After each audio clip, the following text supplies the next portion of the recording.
Hi, you're watching Cape Media News. I'm Gabrielle Rosson. I'm here today with Matt Scinto, founder and conductor of the Cape Cod Chamber Orchestra. Matt, thank you for being here. Thanks for having me.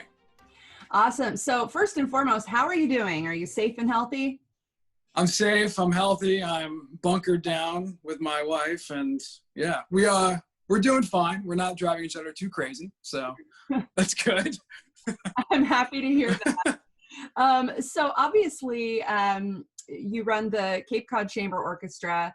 COVID-19 has really impacted everyone, all walks of life. All of us have been impacted, but you, as a chamber orchestra founder and musician, have a very unique perspective on how this pandemic has impacted your line of work. Could you talk to us a little bit about how it's impacted you, and talk to us a little bit about the chamber orchestra in general?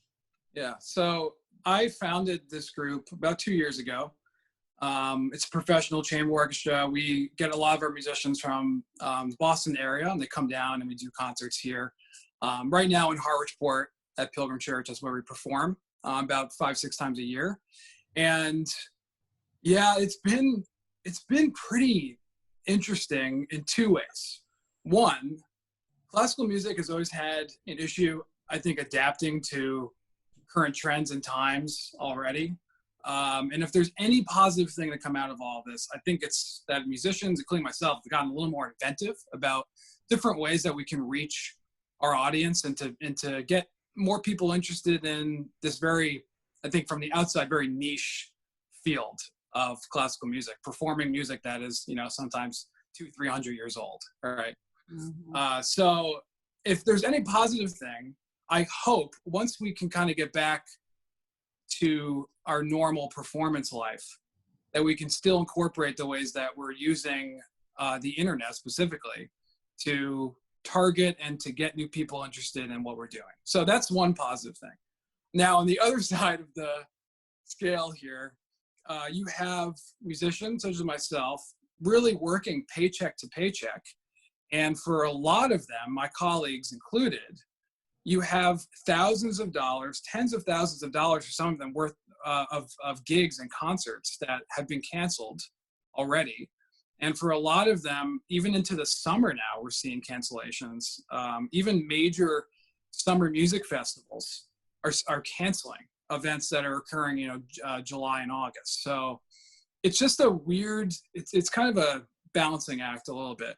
And did you guys have a lot of your concerts canceled, and how are you dealing with that?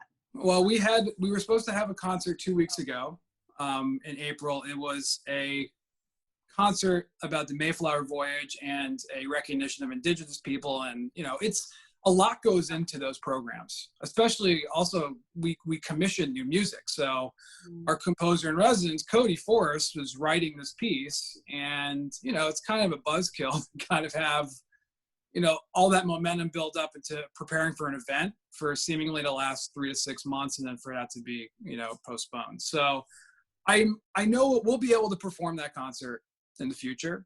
I know that. So that's been a little, I think the biggest thing about being a musician right now is, one, you already have a very unstable financial career.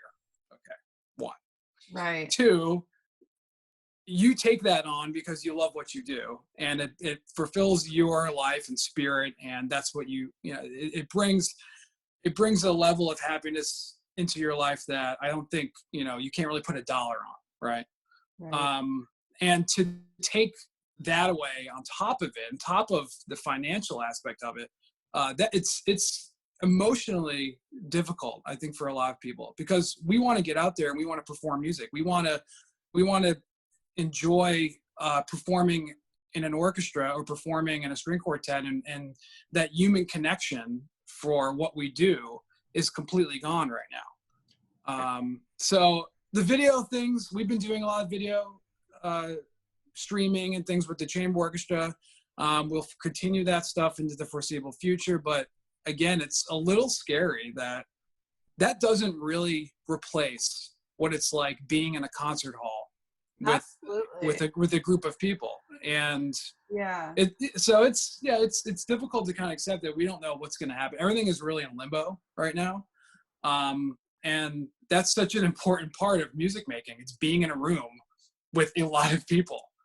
Yeah, I mean, it's very Right. interesting because I keep hearing over and over again, I keep seeing online people talking about how important art is.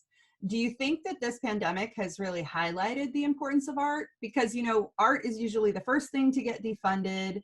It's usually, in some ways, like you said, it's looked at as a career that people only do for passion because, they love it, but it's not financially secure. Do you think that this experience that we're all going through has kind of highlighted the need for art? I think so, because the reason why we don't just make music for, fun, really, or necessarily because it's a job. I think it's that there's a distinction between being a classical musician and, it is your career, it is your work, it brings you income, but it's much more than that. And that's what art really gives each of us, is this sense of place. It centers us, it brings us into kind of our, I say this word a lot, spiritual kind of being. It's not a really religious thing, but it's, it's an important part of this human experience. And I think if there's anything to gain from what we're going through, it's that I think a lot of people have more time for art now, right? They have more time to listen to music. You can go online and view virtual art galleries. I mean, lots of, large galleries around the world are doing this right now, offering these things for free. So the opportunity is there and people have more time. So I guess that is one plus. Hopefully there is some residual after this that, people have started to get interested in something that, is typically not mainstream whatsoever. Yeah.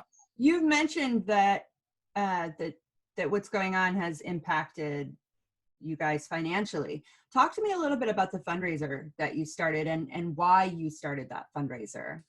So a lot of people don't know that with most musicians and the contracts they sign, they're a gig musician, they're a 1099 employee, right? Mm-hmm. And in every contract with most orchestras and music groups around the country, there is a wonderful clause which says, in the event of an act of God or something, all of your fee, if it's $800,000, $2,000, whatever it is, can be void. So everyone is experiencing this right now, that organizations just say, well, sorry, can't help you, we have to cancel the event, good luck. And I'm trying to ease that a little bit with our organization, and I'm trying to offer a partial payment to all of our musicians, just to help them out during this time. Because again, like most organizations, we rely on selling tickets to balance our budget. And when you don't have events and you can't sell tickets, it becomes very difficult to really sustain an organization. Right. So right now we're running a fundraiser on our Facebook page to raise money to pay our musicians for this concert in April, a partial, a piece of their fee at the minimum. It's the least we can really do right now. But I think it's a step in the right direction. I hope and I wish more organizations would do this type of thing. I think it's, you have to support the people that bring life to your organization. And unfortunately, in most performing ensembles and orchestras around the country, the musicians are the lowest tier on the list, believe it or not. And they're at risk for these types of events from happening. So I hope we can, kind of ease that a little bit for a lot of them, because it's difficult. Absolutely. Really, so if people want to donate to that fundraiser, they go to your Facebook page at the Cape Cod Chamber Orchestra. Yeah, it's facebook.com/Cape Cod Chamber Orchestra. And you can go down to the fundraisers tab and you can see that fundraiser there for our musicians. So yeah. Wonderful. And before I let you go, I want to talk to you a little bit about the virtual concert that's happening starting on Friday. Home is where the art is. You're going to be performing, correct? Yes, so we've been doing virtual concert halls where we've been every Saturday night at 7 o'clock, where we show past performances, and I kind of, narrate, talk about the pieces, talk about, what organization we worked with, because we work with lots of different organizations on Cape Cod for most of our concert programs. And on Friday, we are helping to raise money for the Arts Foundation Cape Cod Relief Fund for Artists.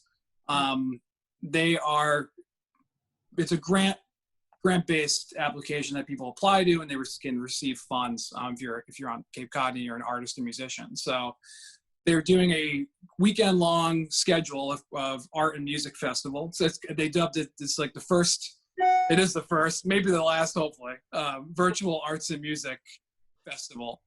And we'll be showing this Edward Gorey, the Doubtful Guest piece that we commissioned with the Edward Gorey House, which is located in Yarmouth. A really cool, interesting museum that hopefully anyone can check out soon once they're open. Right. So we're showing a performance of that, in which we commissioned the piece based on one of Edward Gorey's short stories called The Doubtful Guest, which then we had a narrator for, and kind of like a picture book that's has music to it, Wow. basically. So we're going to show that performance, and then the performance of Tchaikovsky's Serenade for Strings, which we performed last August. So come out 12 noon this Friday, May 1st. It should be fun, and we'll hopefully raise some money for the Arts Foundation during that time. So excellent. And where do they find that stream? Will it be on your Facebook page, you said? Yeah, it'll be on the Cape Cod Chamber Orchestra Facebook page. I'm sure the Arts Foundation will also share it on their page. But yeah, head over to the Chamber Orchestra page. You can go follow and like it now if you want to be ahead of the curve. So get ready for it. That's right. Well, thank you so much for providing this unique perspective on musician life during this pandemic. We really appreciate hearing from you and wish you continued success. I hope this is over soon so we can get back to seeing you live. But in the meantime, keep doing what you're doing, keep composing and performing virtually. And I wish a lot of success to your fundraiser as well. Great. Thank you so much. Thank you. Yeah.